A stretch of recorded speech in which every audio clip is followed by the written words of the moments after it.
Γεια χαρά σε όλους, καλώς ήρθατε σε ένα ακόμα βίντεο των αμπελώνων γρυβάκι. Σήμερα θα μιλήσουμε για το πώς κρατάμε ζωντανό έναν αμπελώναν για πολλούς αιώνες. Λοιπόν, αυτό που χρειάζεται, όπως όλα τα πράγματα στη ζωή, ακόμα και ο άνθρωπος, ένα αυτοκίνητο, για να διατηρηθούν θέλουν καλή συντήρηση. Όλα λοιπόν είναι θέμα συντήρησης, περιποίησης και προσοχής.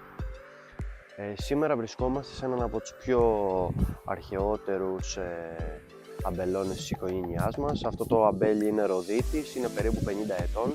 Είχαμε και έναν πιο παλιό, περίπου στα 80 έτη, απλά Low battery. επειδή δεν Please ήταν charge. παραγωγήσιμος, απλά ήταν δύσκολο το να δουλέψουμε σε αυτόν. Ήταν κοντά τα κλίματα, έτσι τα έβαζαν παλιά, ήταν χαμηλά, δεν μπορούσε να μπει τρακτέρ, δεν μπορούσαμε να κάνουμε τίποτα. Ήταν όλα πολύ δύσκολα, οπότε αναγκαστήκαμε να τον ξεριζώσουμε. Μία από τις μεγαλύτερες ανάγκες που έχει ένα κλίμα για να διατηρηθεί σωστά είναι το κλάδεμά του. Όταν κάνουμε ένα καλό κλάδεμα, όπως έχουμε πει και σε προηγούμενα βίντεο, που δεν αφήνουμε μεγάλες κλιματίδες, πολλά μάτια, πολλούς βραχίονες και δεν αδυνατίζουμε το κλίμα, αυτό θα του δώσει ζωή για πάρα πολλά χρόνια. Επίσης, λίπασμα. Ποιος δεν θέλει να φάει και να πιει νερό? Και ο άνθρωπος για να ζήσει πρέπει να φάει και να πιει νερό. Έτσι, Please charge. Για πολλά χρόνια θέλει λίπασμα και νερό. Αυτά είναι τα δύο πιο σημαντικά πράγματα που πρέπει να κάνουμε για να διατηρηθεί ένα κλίμα γερό. Ως προς το κλίμα. Για την παραγωγή τώρα, θέλει τα ραντίσματά του, τα θιαφίσματά του, τα κορφοκόμματά του, τα ξεφυλίματά του, θέλει μεγάλη προσοχή και συνεχές φροντίδα. Να βγάζουμε από κάτω τους λέμαργους λαστούς και έτσι θα διατηρηθεί για πολλά χρόνια παραγωγής. Που βρίσκεται το μεγαλύτερο εν ζωή κλίμα στον κόσμο. Please charge. Και όμως βρίσκεται στην Ελλάδα, στη χώρα μας, σε ένα χωριό, το Παγκράτη Καλαβρίτων, όπου ένας γεωγράφος, ο Παυσανίας, γι' αυτό το λένε το κλίμα του Παυσανία, το έχει αρχαιοθετήσει και στα έργα του, ότι το κλίμα αυτό είναι περίπου 3.500 ετών.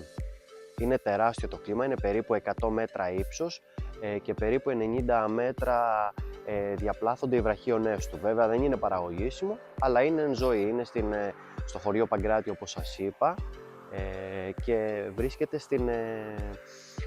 στην Ιερά Μονή Αγίου Νικολάου, όπου μπορείτε να το βρείτε και πλέον το έχουν κάνει και ως επισκέψιμο. Είναι το μεγαλύτερο εν ζωή κλίμα στον κόσμο, φημολογείται. Δεν έχει καρπούς βέβαια, αλλά κάθε χρόνο πετάει φύλλα και κλιματίδες.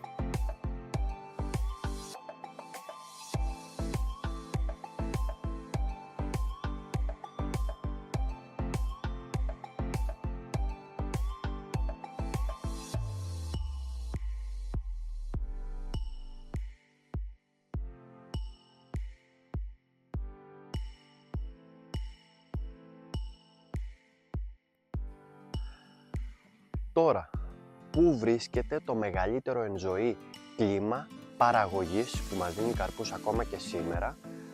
Βρίσκεται στη Σλοβενία, συγκεκριμένα στο Μάριμπορ της Σλοβενίας, 400 μίλια έξω από Low την battery. Αυστρία. Please Το charge. συγκεκριμένο κλίμα είναι πάνω από 450 χρόνων, 450 χρόνων, καλά ακούσατε.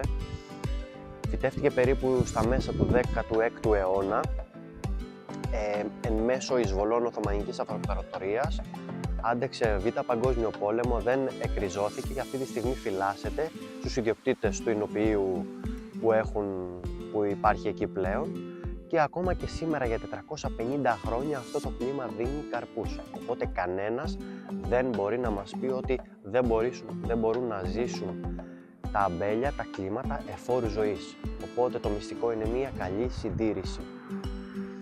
Ευχαριστούμε πολύ. Τα λέμε σε ένα επόμενο βίντεο. Να είστε καλά.